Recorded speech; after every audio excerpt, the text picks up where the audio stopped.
नमस्कार, मैं जितेंद्र चतुर्वेदी। भाजपा ने तमाम सियासी दलों की चिंता बढ़ा दी है। हालांकि ये ईडी, सीबीआई या इनकम टैक्स से जुड़ी हुई बात नहीं है, क्योंकि जब बात भाजपा की हो और फिर उसमें यह भी जुड़ जाए कि उसने राजनीतिक दलों की चिंता बढ़ा दी है, तो फिर यह भी बात आने लगती कि अच्छा लग रहा है, ईडी को भेज दिए क्या, अच्छा नहीं सीबीआई को भेज दिए, अच्छा इनकम टैक्स ही दौड़ा दिए। तो असल में इसमें से कोई मसला नहीं है। हाँ, ये अलग बात है कि अगर आप खास हैं और आपके दरवाजे पर इन एजेंसियों में से किसी ने दस्तक दे दिया, तो एक नैरेटिव तो बना ही दिया जाता है कि साहब देखिए, हमसे जो है भाजपा वाले डर गए, इसलिए इन्होंने हमें चुप कराने के लिए ईडी को भेज दिया, या इनकम टैक्स डिपार्टमेंट को भेज दिया, या सीबीआई को। जैसा कि अभी देखिए, आम आदमी पार्टी भी नैरेटिव ऐसा बनाई एक बारगी, और नैरेटिव उन लोगों ने भी बनाया एक बारगी जो लोग इन दिनों भारत जोड़ो यात्रा निकाले हुए हैं।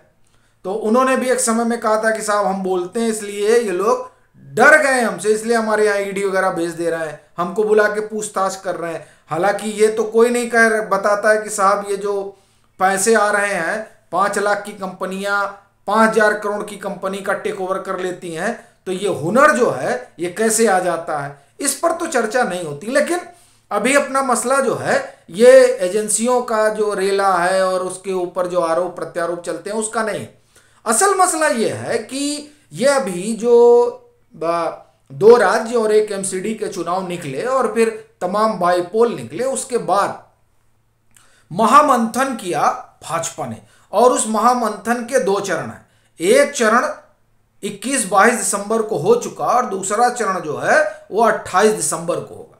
उस महामंथन से जो कुछ निकल एक तो हो चुका, दूसरे से क्या निकलेगा वो भी तकरीबन साफ है। उससे जो चीजें निकल कर आ रही हैं, उसने उन तमाम राजनीतिक लोगों की समस्या बढ़ा दी है जो लोग ये मानकर चल रहे थे कि साहब हम गठबंधन कर लेंगे और उसके जरिए जो है 2024 में पटखनी दे देंगे। पर भाजपा तो अगर उस चुनाव उसको 2024 में लड़ना है तो तैयारी वो 2019 में ही पहला चरण शुरू कर देते हैं।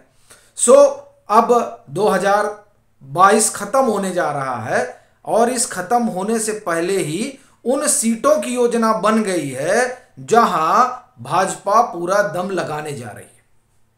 दरअसल हुआ क्या है कि ये जो बिहार में एक नई व्यवस्था बनी, उस व्यवस्था को लेकर फिर पश्चिम बंगाल में जो स्थितियां और परिस्थितियां हैं उसे देखते हुए, कश्मीर में 370 हटने के बाद जिस तरह की राजनीतिक परिस्थिति बनी है उसके लिहाज से, और झारखंड, ये आप अगर इन सब को मिला लें तो पश्चिम बंगाल में 40 आप ले लीजिए, बिहार में 14 आप ले लीजिए, झारखंड में, और फिर आप चले जाइए जम्मू कश्मीर और तकरीबन 14 सीटें होती हैं पंजाब से। इन तमाम इलाकों को की लोकसभा सीटों को एक साथ क्लब कर लीजिए। ये वो जगह है जो भाजपा की कमजोर नब्ज है।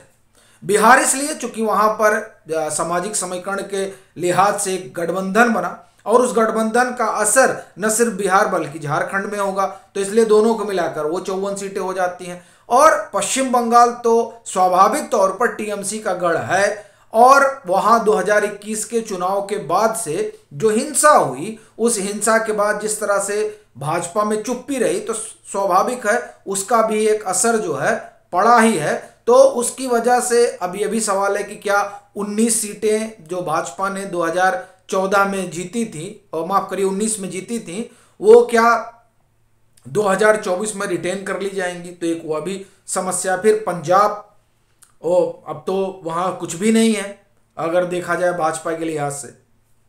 जम्मू कश्मीर, तो ये वो इलाके हैं जहां भाजपा खुद को कमजोर पाती, और बजाबते यहां सर्वे वगैरह भी उन्होंने कराया, ऐसा नहीं कि सब हवाबाजी में, बजाबते उन्होंने तमाम चीजें की, और अब एक रूपरेखा बन रही है यहां की इन सीटों पर पूरा दमखम लगाने की।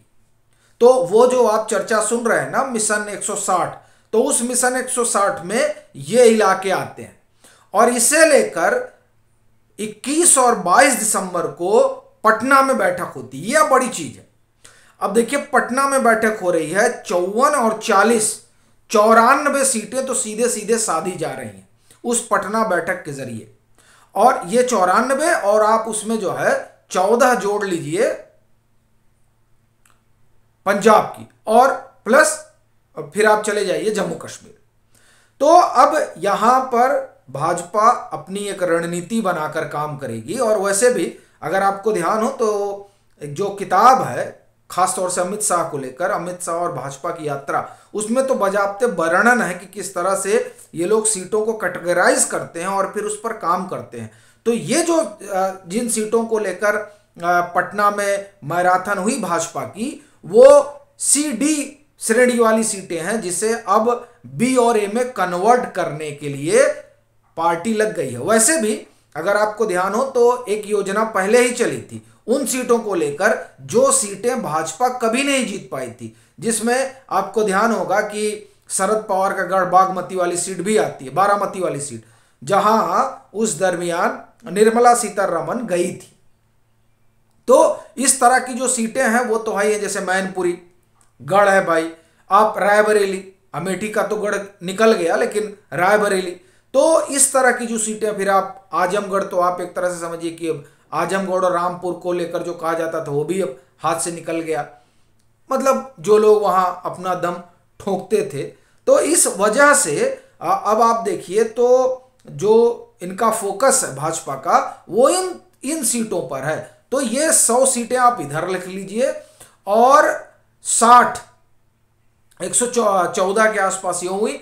और फिर जो दूसरी 28 दिसंबर को मैराथन होनी है वो होगी हैदराबाद में। हैदराबाद की 17-18 सीटें, उसके बाद में आप चले जाइए कर्नाटक की सीटें, और फिर देखिए तमिलनाडु तो उनके लिए हमेशा टेढ़ी खीर रहा है, फिर केरल, इन इलाकों में भी भाजपा की अपनी नजर है। चूंकि यहां भी भाजपा के लिए, भाजपा के लिहाज से देखें तो बहुत कुछ नहीं है, तो यहां पर खास फोकस किया जा रहा है। और उसमें से 140 सीटें जो हैं वहां तो आप ये समझिए कि जो 2024 की मैराथन होगी उस मैराथन में उन 140 सीटों पर तो सीधे PM फोकस करेंगे। मतलब वहां उनकी ज्यादा से ज्यादा जो है सभाएं होंगी। और आप ये बात तो आप जानते ही हैं कि PM की सभाओं की इंटेंसिटी इस बात को पुख्ता कर देती है कि वो जो सीट है उसके जीतने की संभावना तब 80 क्रॉस कर जाती है। तो आप समझ सकते हैं कि किस तरह की कवायद में भाजपा लगी हुई है। अब एक हो चुकी बैठक, दूसरी 28 को होनी है, और इस बीच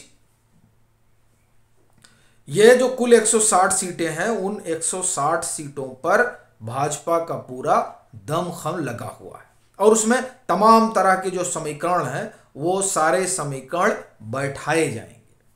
अब ऐसी स्थिति में जो विपक्ष खड़ा है वो अपने आप को कहां पड़ा पाता है, ये बड़ा सवाल है। चूंकि ये चर्चा रही कि साहब बिहार तो चलिए टेढ़ी खीर हो गई, चूंकि वहां बताया जा रहा है कि समायोगी समीकरण, लेकिन जिस तरह से कुड़नी के नतीजे है उससे नहीं लगता कोई इतना भारी समीकरण बना है। हाँ, महाराष्ट्र चैलेंजिंग है, और वो इस लिहाज से चूंकि दरअसल 2024 के लिहाज से इसका टेस्ट होना अभी बाकी है।